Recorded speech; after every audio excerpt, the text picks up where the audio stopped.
이 시간에는 요한계시록 18장 5절부터 19장 10절 말씀까지 읽었습니다. 요한계시록 42번째 시간입니다. 자, 우리 본문 5절부터 8절까지 한번 다시 보겠습니다. 먼저 5절 보겠습니다. 시작. 그의 죄는 하늘에 사무쳤으며 하나님은 그의 불의한 일을 기억하신지라. 여기 보니까 뭐라 그랬어요? 죄가 하늘에 사무쳤다. 무슨 죄가 하늘에 사무쳤을까요? 우리가 쭉 앞에서 살펴봤던 요한계시록 6장 9절에 뭐가 나옵니까? 하나님의 말씀과 그들이 가진 믿음의 증거 때문에 죽임을 당한 영혼들이 제단 아래에 있다 그랬죠. 기억하십니까? 6장에서 그 성도들이 원한 맺힌 기도를 하는데 그 원한 맺힌 기도가 어떻게 됐냐면 금대접에 담겨져서 하나님께로 올라갔어요. 그 기도가 하늘에 사무쳤다는 거예요. 그래서 우리가 이 말씀 나눌 때 뭐라 그랬습니까? 절대 믿는 사람들과 원한 맺지 말아라. 그죠? 기억하시죠? 왜? 하나님이 기억하시니까. 하나님이. 그래서 자, 여기 보니까 하늘에 사무치는 죄가 있어요. 그럼 뭐가 또 있겠어요? 하늘에 사무치는 기도가 있겠죠. 자, 그렇다면 지금 저와 여러분은 뭐가 하늘에 사무치고 있습니까? 기도가 하늘에 사무치고 있습니까? 죄가 하늘에 사무치고 있습니까? 아니면 아무것도 사무치지 않고 있습니까? 자, 우리 계속 볼까요? 자, 요한계시록. 자, 계속 봅니다. 시작. 그가 준 그대로 그에게 주고 그의 행위대로 갑절을 갚아주고 그가 섞은 잔에도 갑절이나 섞어 그에게 주라. 그가 얼마나 자기를 영화롭게 하였으며 사치하였든지 그만큼 고통과 애통함으로 갚아주라. 그가 마음에 말하기를 나는 여왕으로 앉은 자요 과부가 아니라 결단코 애통함을 당하지 아니하리라 하니 그러므로 하루 동안에 그 재앙들이 이르리니 곧 사망과 애통함과 흉년이라. 그가 또한 불에 살라지리니 그를 심판하시는 주 하나님은 강하신 자이심이라. 자, 이 재앙들이 얼마 만에 성취되고 이루어진다고 했냐면 하루 동안에. 자, 본문 19절 한번 읽어볼까요? 시작. 티끌을 자기 머리에 뿌리고 울며 애통하여 외쳐 이르되 화이또다 화이또다 이 큰 성이여 바다에서 배부리는 모든 자들이 너의 보배로운 상품으로 치부하였더니 한 시간에 망하였도다. 여기는 한 시간에 망했다 그랬어요. 자, 본문 17절 한 절 더 보겠습니다. 시작. 그러한 부가 한 시간에 망하였도다. 모든 선장과 각처를 다니는 성객들과 선원들과 바다에서 일하는 자들이 멀리 서서. 자, 여기 나오는 하루 동안이라는 표현과 한 시간이라는 이 표현은요, 문학적인 표현이에요. 이걸 문자적으로 해석을 해가지고 24시간 안에 뭔 일이 일어난다, 60분 안에 무슨 일이 일어난다, 그런 뜻이 아니에요. 하나님을 만홀히 여기고 하나님을 무시하고 일평생 동안 미친 듯이 쌓아놓았던 세상의 죄악들이 순식간에 날아가더라 이 말이에요. 순식간에. 자, 그 다음에 본문 24절 볼까요? 시작. 선지자들과 성도들과 및 땅 위에서 죽임을 당한 모든 자의 피가 그 성중에서 발견되었느니라 하더라. 여기서 발견됐어요. 뭐가? 선지자들의 피, 성도들의 피, 또 땅에서 죽음을 당한 자들의 피가 성중에서 발견됐어요. 무슨 뜻일까요?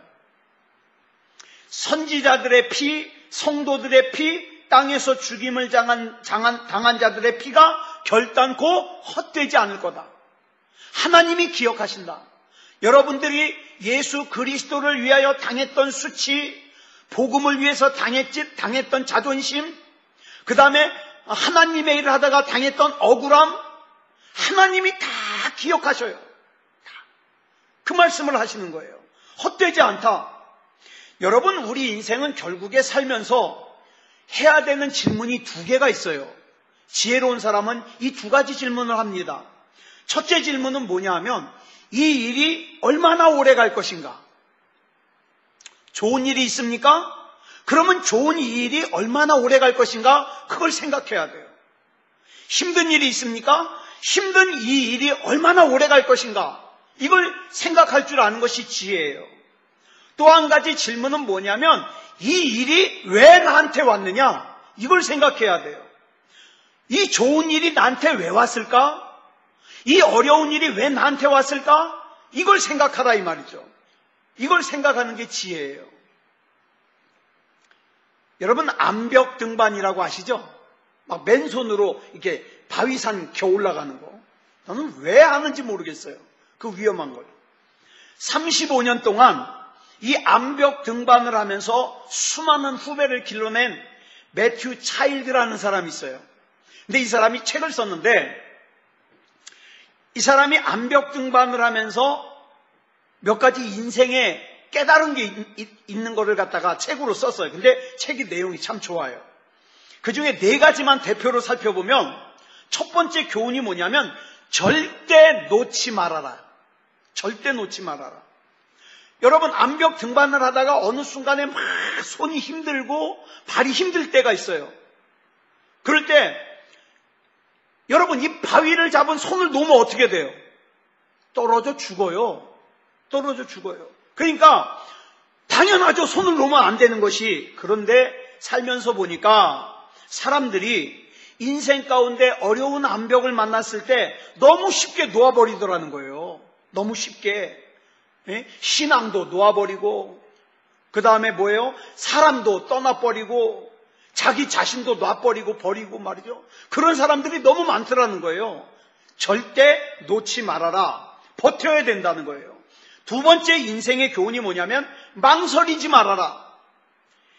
이분이 암벽 등반을 하면서 뭐예요? 암벽 등반 어떻게 합니까? 그 바위산 속에 조그만 이런 게 막 돌이 튀어나와 있으면 그거 이렇게 잡고 올라가잖아요. 딛고. 그런데 어느 순간에 올라가다 보면은 야, 내가 이걸 잡을 게 아니라 저걸 잡을 걸 그랬나? 망설여질 때가 저게 더 좋아 보이는데 그럴 때 망설이다가 이걸 잡을까 저걸 잡을까 망설이다가 놓으면 뭐가 돼요? 힘이 빠져버린대요. 그러니까 망설이지 말아라. 중간에 마음이 흔들리지 말아라. 고쳐박지 말아라. 고쳐잡지 말아라. 왜? 한번 잡을 때는 그 힘이 있는데 이걸 놓고서 또 잡으려고 그러면요, 이 마찰력이 떨어진대요. 그러니까 망설이지 말아라. 이 두 번째 지혜예요. 세 번째는 뭐냐면 쉬는 법을 배워라. 절대로 지금 여기다가 내 힘을 100% 다 쏟아버리면 정상까지 못 올라간대요. 그래서 이분이 하는 말이 의외로 남자보다 여자들이 암벽 등반할 때 사고가 적대요. 이유가 있어요. 여자들은요, 뭘 전제로 하느냐? 나는 힘이 약해. 나는 남자만큼 힘이 강하질 않아. 그러니까 어떻게 해요?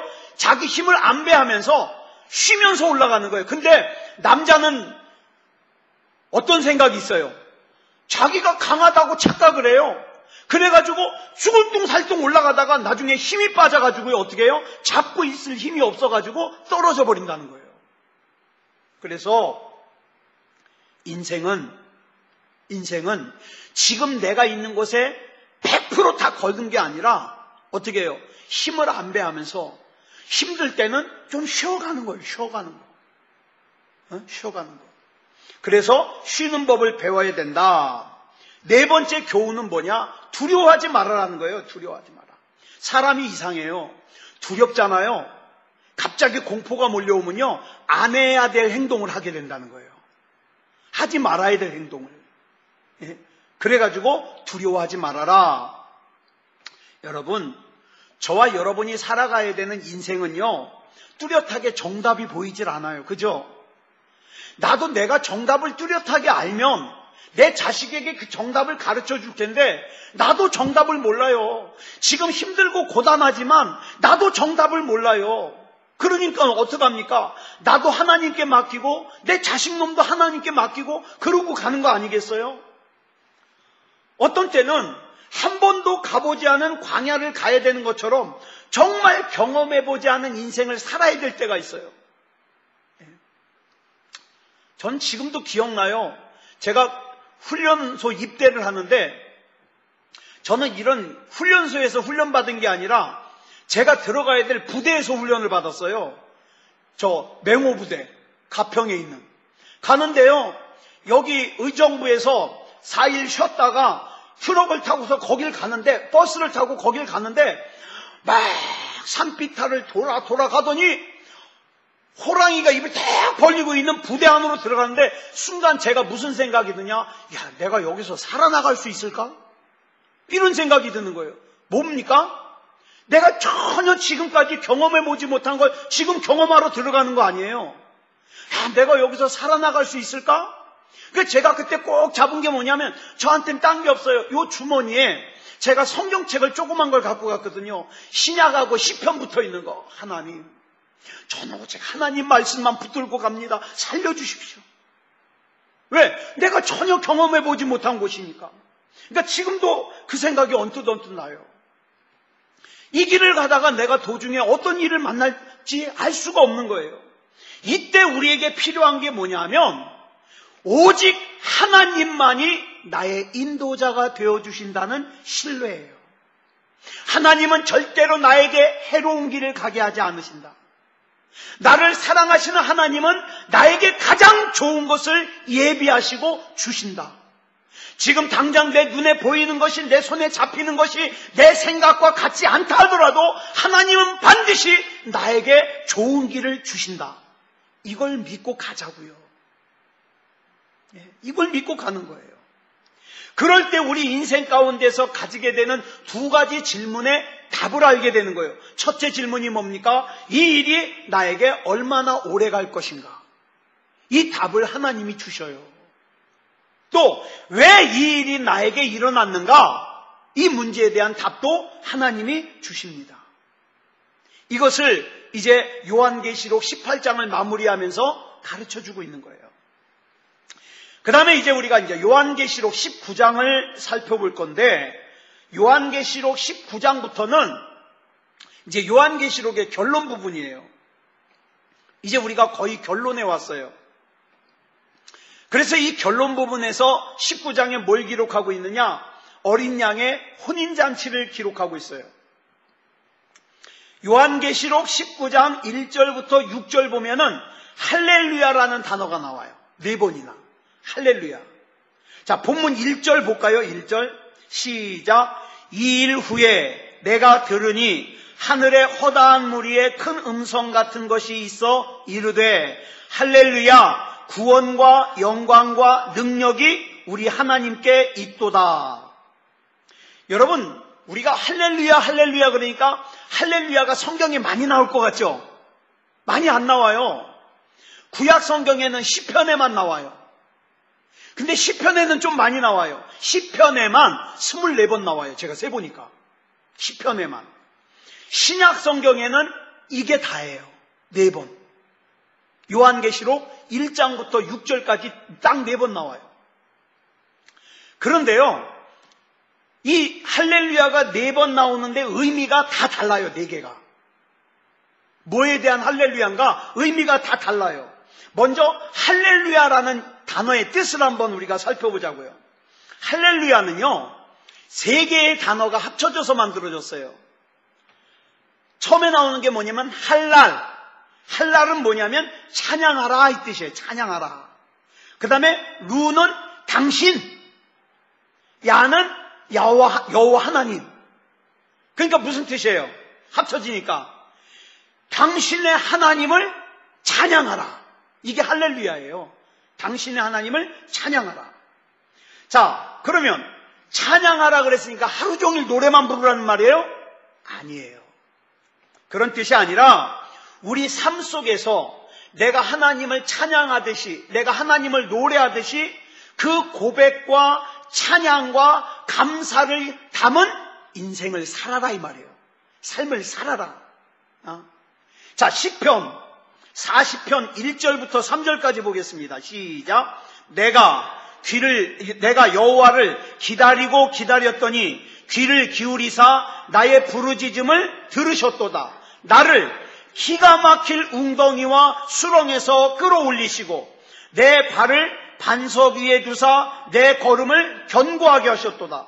여기 보니까 다윗이 고백하기를 하나님께서 자신을 어디서 끌어올려 어디에 두었다 그랬어요? 기가 막힐 웅덩이와 수렁에서 끌어올려가지고 반석 위에 뒀다. 이렇게 고백하고 있어요. 여러분, 그러면 다윗의 일생 가운데서 기가 막힐 웅덩이와 수렁은 뭘까요? 기가 막힐 웅덩이와 수렁. 사울에게 쫓겨다닌 거요? 아니요. 다윗이 고백하기를 밧세바 사건이 자기의 가장 큰 웅덩이와 수렁이라는 거예요. 다윗은 이 밧세바 사건을 통해서 어떻게 해요? 영적인 전환점을 가져옵니다. 그래가지고 다윗이 밧세바 사건 때문에 나단 선지자에게 죄를 지적받으면서 혼이 나고 나서 어떻게 해요? 완전히 무너져요. 완전히. 거기서 진짜 구속의 주 하나님을 만나게 되는 거예요. 여러분, 내 자신이 하나님의 말씀 가운데 완전히 무너지지 않고 나는 그래도 힘이 있어, 나는 그래도 능력이 있어, 내 인생은 내 거야, 나는 내가 잘 살 수 있어, 그러면 인생의 전환점이 안 와요. 왜? 그 인생엔 하나님이 개입할 수가 없어요. 그러니까 어떻게 해요? 죽을 때까지 고민하다가 죽을 때까지 고생하다가 그러고 가는 거예요. 우리는 하나님을 만나는 전환점이 필요하거든요. 그 전환점이 언제 오느냐? 하나님의 말씀 앞에 내가 완전히 무너졌을 때 온다 이 말이에요. 완전히 무너졌을 때. 자, 그 완전히 무너진 상태에서 그 기가 막힐 웅덩이와 수렁에서 하나님이 끌어올리셨다. 그리고 어디에 두었다? 반석 위에 두었다. 출애굽기 이후로 이 반석은 누구를 상징하느냐? 메시아이신 예수 그리스도를 상징합니다. 자, 그래서 그 흔들리지 않는 반석 위에 내 발을 두었다. 여러분 보세요. 세상 살면서 자기가 가지고 있는 재물에다가 자기 발에 기반을 둔 사람은요, 무너집니다. 저는 갈수록 그런 생각해요. 여러분, 우리가 이 땅에서 마지막 호흡이, 코끝에 호흡이 끊어지고 우리가 이 세상에서 우리 영혼이 떠날 때 어떤 광경이 펼쳐질까요? 그때 여러분 가지고 있는 게 얼마나 소중하겠습니까? 비싼 차를 타면 뭐 하겠으며 비싼 집에 살면 뭐 하겠어요? 중요한 게 뭔지 아세요? 내 코끝에서 호흡이 끊어질 때 나를 마중하러 나오는 것이 악한 사탄 마귀의 졸개면 나는 어디 끌려가요? 지옥에 끌려가요. 근데 주님께서 보내신 천사가 나를 마중하러 오면 어떻게 해요? 그거보다 더 좋은 게 없어요. 그래도 세상 것이 더 좋으냐고요. 그래도 그 흔들리지 않는 반석 위에 내 발을 두었다 이 말이에요. 자, 계속 볼까요? 시작. 새 노래 곧 우리 하나님께 올릴 찬송을 내 입에 두셨으니 많은 사람이 보고 두려워하여 여호와를 의지하리로다. 여기 보면 그냥 노래가 아니에요. 새 노래예요. 새 노래. 그럼 여기서 말하는 새 노래는 어떤 노래일까요? 새로 나온 신곡이에요? 아니, 그런 뜻이 아니에요. 이 새 노래는요, 여러분 잘 들으세요. 성경에 나오는 새 노래라는 이 새 노래는요, 예수 그리스도의 구원하심을 담은 노래가 새 노래예요. 예수 그리스도의 구원하심을 담은 노래. 다윗은 원래 음악가였어요. 그죠? 악기도 잘 다루고 말이죠. 그 다음에 찬양 시도 잘 쓰고. 그러니까 요즘으로 말하면 뭐예요? 그걸 뭐라고 부르더라? 자기가 곡도 쓰고 노래도 부르는 사람이 있어요. 그런 사람을 뭐라고 하던데 지금 생각이 안 나는데. 자, 보세요. 다윗은요, 시편의 그 귀한 찬양시를 쓸 정도로 대단한 작사가예요. 게다가 악기를 연주하면 악한 영이 떠나갈 정도로 굉장한 악기 연주자예요. 게다가 자기 입으로 찬양을 하는 찬양 사역자예요. 얼마나 기가 막힙니까? 그런데 그런 다윗이 새 노래를 부른다는 거예요. 이 새 노래는 다시 정리하면 구원받은 백성이 부르는 노래예요. 그러니까 허탄한 세상의 노래 암만 불러봤자 쓰잘데기 없어요. 나를 구원하신 예수 그리스도를 찬양하는 구원의 노래, 새 노래를 불러야 돼요. 새 노래를. 그런데 그 새 노래를 어디에 두었다고요? 내 입에 두었다. 이렇게 고백하고 있어요. 근데 그 다음에 보면 이상한 게 나와요. 여러분, 새 노래는 노래잖아요. 새 노래를, 제가 여기서 새 노래를 부르면 여러분은 봐요, 들어요? 네? 봐요, 들어요?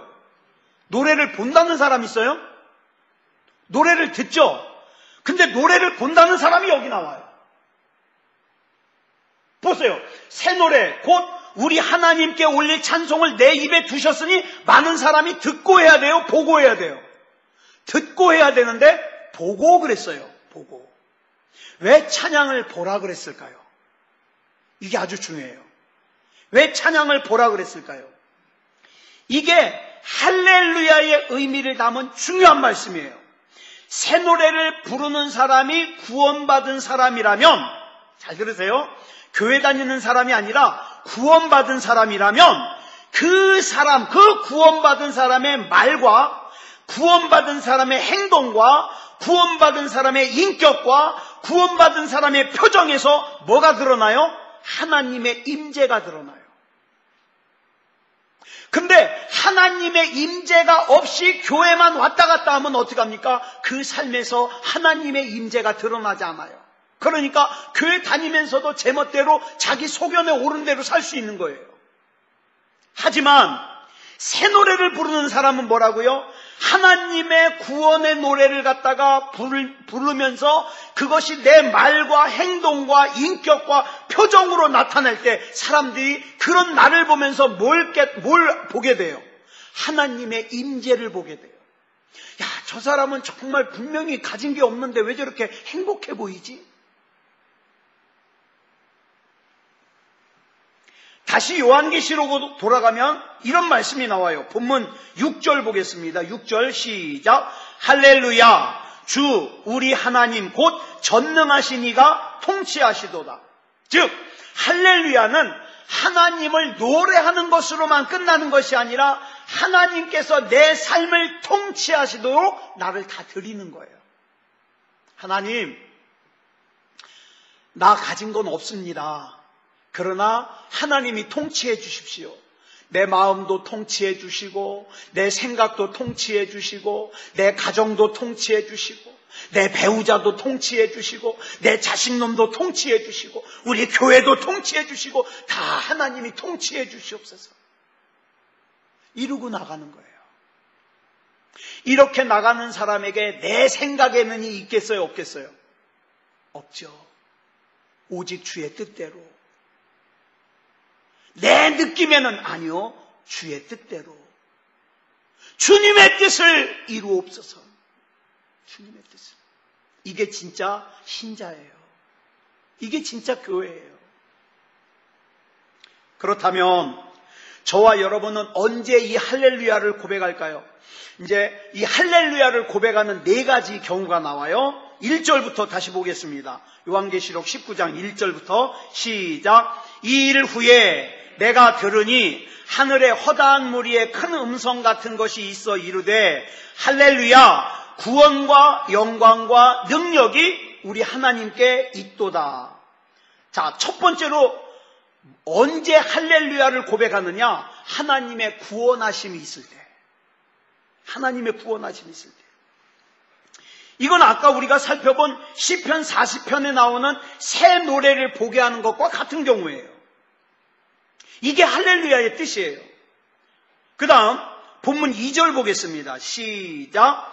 그의 심판은 참되고 의로운지라 음행으로 땅을 더럽게 한 큰 음녀를 심판하사 자기 종들의 피를 그 음녀의 손에 갚으셨도다 하고, 두 번째로는요, 어떤 경우에 할렐루야를 고백하느냐? 하나님의 공의로운 심판이 있을 때 할렐루야를 고백합니다. 여러분, 성경을 보면 다윗이라고 하는 사람이 양치는 목동에서 왕이 될 때까지 얼마나 많은 일을 겪었어요. 우리는 자꾸 착각합니다. 죄는 회개하지도 않으면서 온갖 죄는 내 속에 그대로 담고 있으면서 주여 주여만 외치면 주님이 다 책임져 주고 나는 편하게 살 수 있을까라고 착각해요. 착각이에요, 여러분. 우리 하나님은 어떤 하나님이냐? 공의의 하나님이에요. 공의의 하나님은 무슨 뜻이냐면 죄진 사람에게는 벌을 주고 하나님을 믿고 순종한 사람에게는 복을 주고 책임져 주는 것이 공의의 하나님이에요. 그 하나님의 공의로운 심판이 있을 때 무슨 뜻이에요? 죄진 사람은 벌을 받을 때, 하나님 앞에 믿음으로 산 사람은 하나님의 인도하심을 받을 때 그때 할렐루야를 고백한다 이 말이에요. 그때 할렐루야를. 다윗은요, 자기를 둘러싼, 여러분 한번 생각해 보세요. 자기 나라의 왕이 자기를 죽이려고 쫓아다녀요. 얼마나 무섭겠어요. 그런데 그 공포와 두려움과 위협 속에서도 다윗은 무엇을 믿었냐? 하나님은 나의 결론을 책임지신다. 예? 하나님은 나의 마지막 결과를 책임지신다. 나는 그 하나님을 신뢰합니다. 자, 하나님의 주권을 의지했기 때문에, 하나님의 주권을 신뢰했기 때문에 다윗은 중간에 낙심해요, 안 해요? 안 해요. 그리고 성경을 보니까 하나님이 그런 다윗을 기뻐하세요. 기뻐하세요. 내가 보니까 이 다윗의 중심이 참 내 마음에 쏙 든다. 그래서 내가 다윗을 통해서 내가 계획한 뜻을 이룰 거야. 하나님이 이렇게 말씀하셔요. 여러분, 적어도 우리가 예수 믿으려면 이렇게 멋있는 신앙생활 해봐야 되지 않겠습니까? 이럴 땐 이렇고 저럴 땐 저렇고 자꾸 변하지 말고 하나님, 어떤 상황에 있든지 저 하나님 신뢰합니다. 하나님 끝까지 책임져 주시고 부족하지만 나를 통해서 하나님 뜻 이루어 주시옵소서. 이런 인생. 그러므로 이것은 어떨 때 가능하냐? 공의의 하나님을 신뢰할 수 있을 때 가능한 거죠. 이 고백은. 자, 그 다음에 3절로 4절 보겠습니다. 시작. 두 번째로 할렐루야 하니 그 연기가 세세토록 올라가더라. 또 24장로와 네 생물이 엎드려 보좌에 앉으신 하나님께 경배하여 이르되 아멘 할렐루야 하니. 여기 보니까 아멘이 붙었어요. 아멘. 아멘이 무슨 뜻이라 그랬죠? 예, 그렇게 이루어질 줄을 내가 반드시 믿습니다. 저요, 자, 우리끼리니까 얘기할게요. 말 안 듣는 사람 빼고 말 잘 듣는 사람끼리. 여러분, 예배 시간에 아멘 크게 하세요. 예? 그 말씀이 내가 따먹는 방법이에요. 아멘. 괜히 점점 빼느라고 그러지 말고 아멘 하세요. 아멘. 아멘. 자, 아멘은요 성도들의 마음속에 은혜의 통로예요. 여러분 속는 셈 치고 한번 해보세요. 여러분 아멘 아멘 하잖아요. 여러분 입 다물고 있을 때보다 훨씬 은혜가 와요. 왜냐하면 아멘은 은혜의 통로이기 때문에.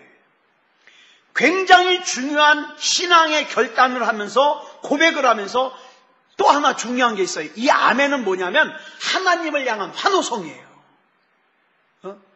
여러분 한번 생각해 보세요. 누군가 막 내가 뭘 하고 있는데 막 환호성을 질러요. 막 나를 응원하면서 얼마나 힘이 날까요? 지금 월드컵 축구를 하고 있는데 막 그 축구를 할 때 거기 많은 군중들이 막 응원한다고 생각해 보세요. 귀가 떨어지게. 막 이게 내 정신으로 달리는 건지 남의 정신으로 달리는 건지 모르잖아요. 여러분, 아멘은요 하나님의 약속에 대한 환호성이에요. 와! 하나님이 나에게 이런 약속을 주셨구나. 내가 믿습니다. 이 약속이 그대로 내게 이루어질 줄 믿습니다. 이런 신앙 고백이 아멘이에요. 얼마나 좋은지 몰라요.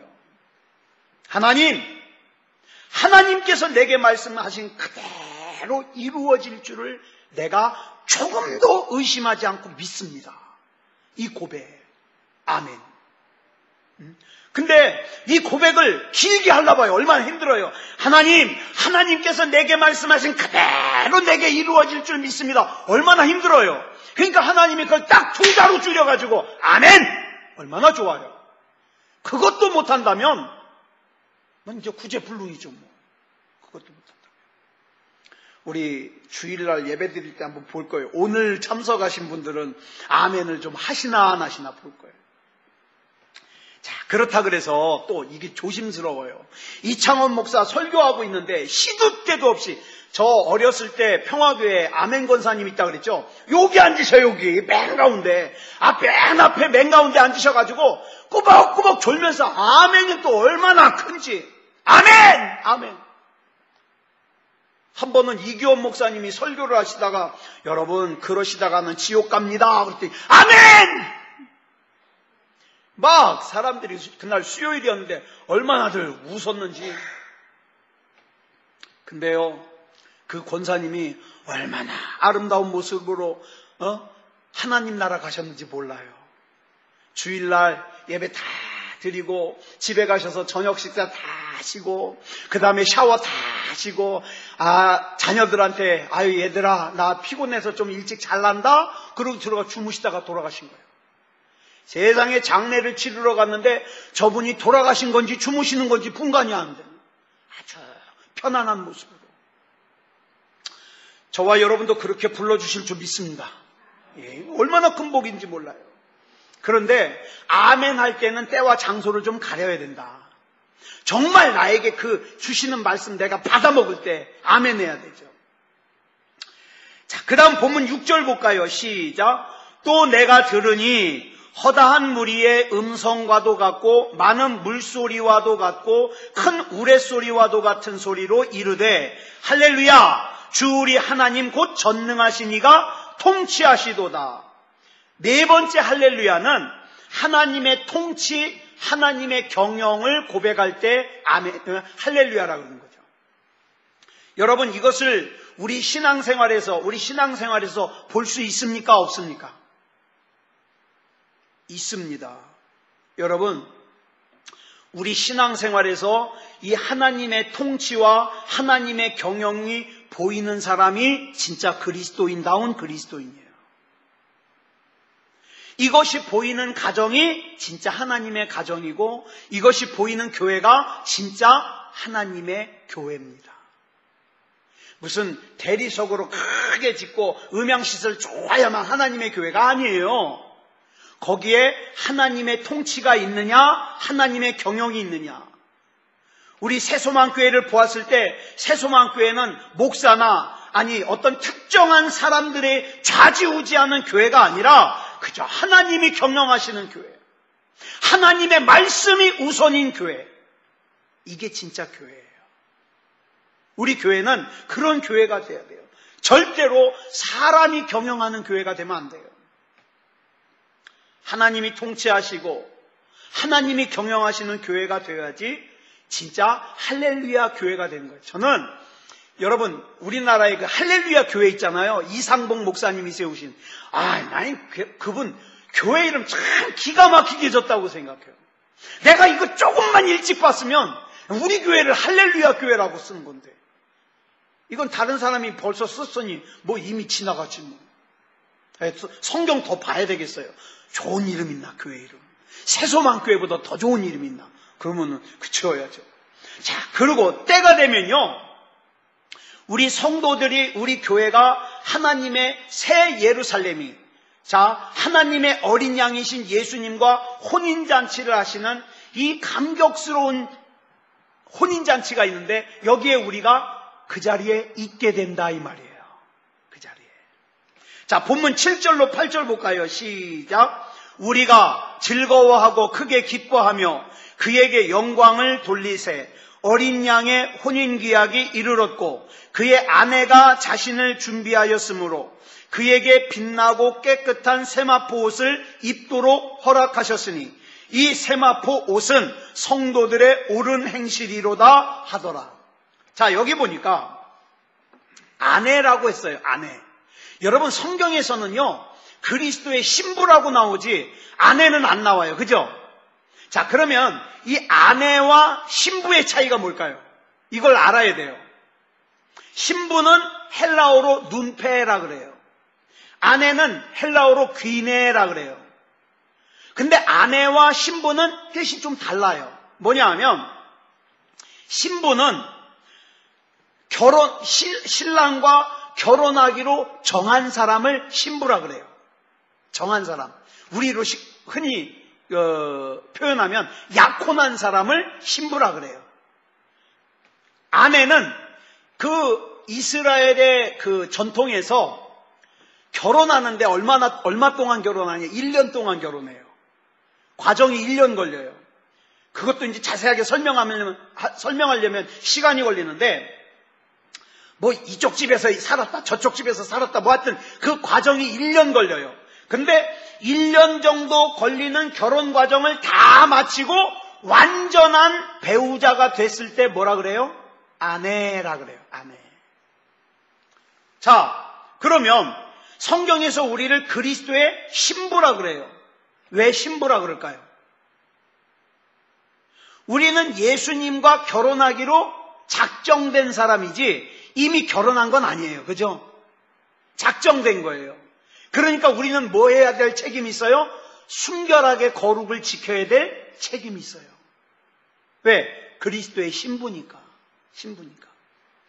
그러면 왜 본문에서는 아내라고 하지 신부라고 해야 되는데 왜 아내라 그랬을까? 이제부터 이제 그 설명이 나와요.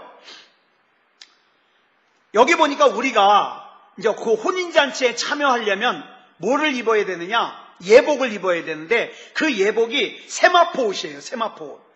근데 세마포 옷을 뭐라 그랬냐면 옳은 행실이라 그랬어요. 옳은 행실. 그죠? 세마포는 성도들의 옳은 행실이라. 그렇다면 저와 여러분 가운데 이 온전한 세마포 옷을 입을 수 있는 사람 있어요? 없어요? 딴 사람은 모르겠는데 제가요 제 행실을 알거든요. 제 행실. 저는 못 입어요. 제가 뭔 짓을 저질렀는지 제가 잘 알거든요.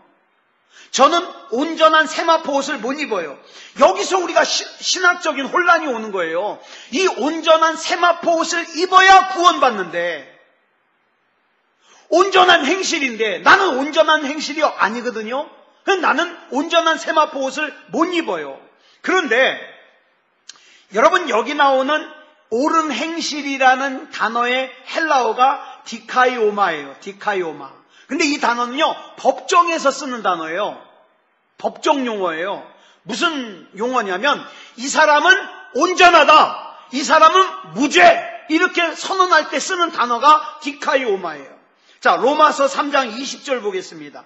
시작. 그러므로 율법의 행위로 그의 앞에 의롭다 하심을 얻을 육체가 없나니 율법으로는 죄를 깨달음이니라. 이 말씀을 보면 우리는 율법을 통해서 죄를 깨달을 수는 있지만 율법으로 우리 죄를 해결할 수는 없어요. 해결할 수 없어요. 그러니까 이 말은 곧 무슨 뜻이에요? 우리는 온전한 세마포 옷을 입을 자격이 없다 이 말이에요. 이 큰일 났잖아요. 없다. 그래서 저와 여러분은 신랑 되신 예수 그리스도와의 결혼이 깨진 존재예요. 파혼한 상태예요. 파혼한 상태. 그런데 21절 볼까요? 21절로 22절 시작. 이제는 율법 외에 하나님의 한 의가 나타났으니 율법과 선지자들에게 증거를 받은 것이라. 곧 예수 그리스도를 믿음으로 말미암아 모든 믿는 자에게 미치는 하나님의 의니 차별이 없느니라. 여기 보니까 율법으로는 우리가 온전한 세마포 옷을 입을 수 없게 되었는데 그 율법 외에 또 다른 하나님의 의가 나타났는데 그 또 다른 하나님의 의는 우리 자신의 옳은 행실이 아니라 뭐예요? 어린 양의 보혈로 우리 죄를 덮으셔서 얻게 된 의예요. 이게 또 다른 의예요. 그러므로 우리는 예수님께서 십자가에서 우리의 죄를 대신하여 죽으심으로 말미암아 죄를 용서받은 의로운 존재라고 어디서? 법정에서 이미 선고된 존재가 누구다? 우리다. 너 의로운 사람이야. 왜? 예수님이 우리를 위해서 죽어주셨거든요. 의로운 사람이에요. 그래서 예수 그리스도의 보혈로 말미암아 의로운 옷, 세마포 옷을 입은 게 누구예요? 저와 여러분이에요. 그러니까 여러분 걱정하지 마세요. 저와 여러분에게 다 준비되어 있어요. 세마포 옷이. 그래서 빌립보서 3장 9절을 보면 이렇게 설명하고 있어요. 시작. 내가 가진 의는 율법에서 난 것이 아니요 오직 그리스도를 믿음으로 말미암은 것이니 곧 믿음으로 하나님께로부터 난 의라. 이렇게 설명하고 있어요. 그러니까 저와 여러분은 예수 그리스도로 말미암아 입게 된 옳은 행실의 옷, 즉 세마포 옷을 입은 뭐다? 아내다. 예수 그리스도의 아내다. 이 말이에요. 네. 자, 그 다음에 본문 9절부터 10절까지 보겠습니다. 시작. 천사가 내게 말하기를 기록하라. 어린 양의 혼인잔치에 청함을 받은 자들은 복이 있도다 하고 또 내게 말하되 이것은 하나님의 참되신 말씀이라 하기로 내가 그 발 앞에 엎드려 경배하려 하니 그가 나에게 말하기를 나는 너와 및 예수의 증언을 받은 내 형제들과 같이 된 종이니 삼가 그리하지 말고 오직 하나님께 경배하라. 예수의 증언은 예언의 영이라 하더라. 여러분, 원래 유대인들은 잔치에 초대를 받으면 그냥 우리 집에서 입던 내 옷 입고 가는 게 아니라 잔치를 주관하는 사람이 뭘 보내요? 예복을 보내요. 예복을. 그러니까 여러분, 그 잔치에 들어가려면 내 옷을 입고 가는 게 아니라 어떻게 해요? 잔치를 주관하는 주인이 보내준 옷을 입고 간다. 이걸 잘 기억하세요. 그러니까 잔치에 들어갈 예복을 선택하는 주권이 나에게 있어요? 주인에게 있어요? 누구에게 있어요? 주인에게 있어요. 그죠? 주인에게 있어요. 즉 어린 양의 혼인잔치에 우리가 입고 갈 예복은 우리가 준비하는 예복이 아니라 우리가 만들 수 있는 예복이 아니라 주님께서 주시는 예복이에요.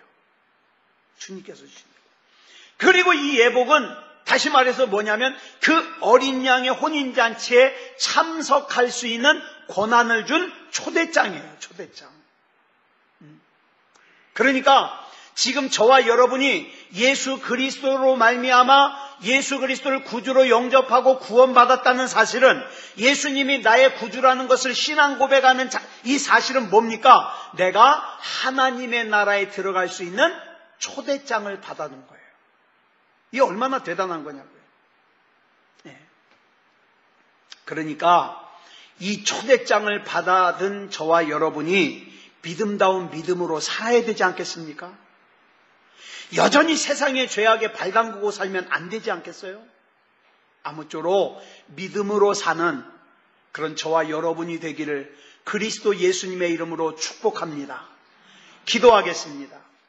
사랑의 아버지 하나님 감사합니다.